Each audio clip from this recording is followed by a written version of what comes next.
Сайн байцгаана уу хүмүүс ээ. Бүгдд нь энэ өдрийн мэндийг хүргье.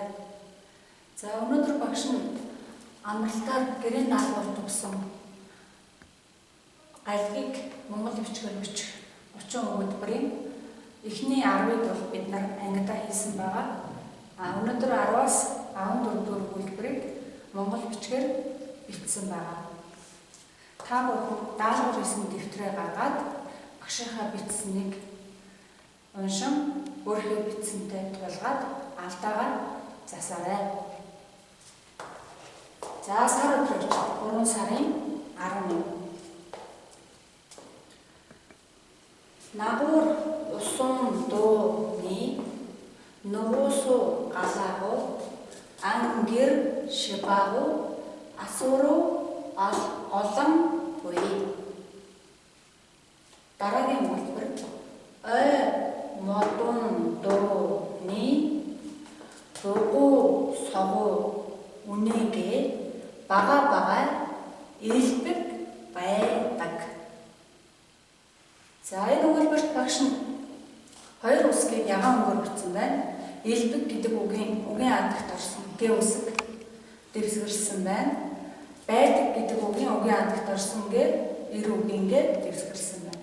Энэ хоёрыг сайтар анхаарч бичээрэй. Цааш нь борууга оруу гэсэн уу дараага тэгри дүүний өмгэ ийн солоонга татаадаг. За мөн татаадаг гэдэг үйл үгийн адагт орсон эр үгийн гээ дэвсгэрснийг ягаан үгээр бичсэн байна.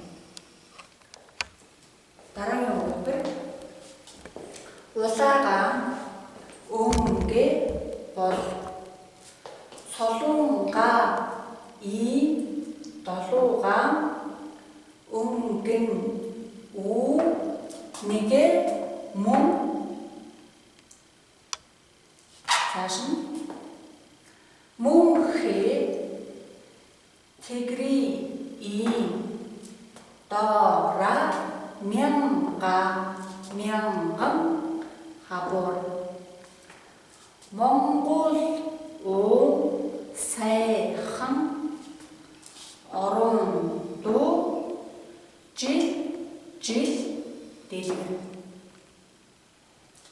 За энэ өгүүлбэрт багш нь 3 үгийг шар өмнө шохоогоор бичсэн байна. Тэгри энэ үг маань Монгол бичигт өргөц бичлэгтэй үг тооцогддог. Тэгри гэж бичээд тэнгэр гэж уншина. За мөн өмнөний өгүүлбэрт гарсан тэгри дүү нэг тэгри гэж бичсэн байна. Энд бас тэгри. За дараагийнх нь жил гэдэг үгэн дээр багш нь яа шараар бичсэн бэ гэхээр бид нар Ж үсэг үзэж амжааг байгаа тийм жил хараад дуурайгаад бичээрэй. За бүгдээрээ багшийнхаа гальгийг монгол бичгээр бичсэнтэй өөрийнхөө бичсэн бичвэрийг тулгаад алдаагаа сайтар засна. Гэрийн даалгаварт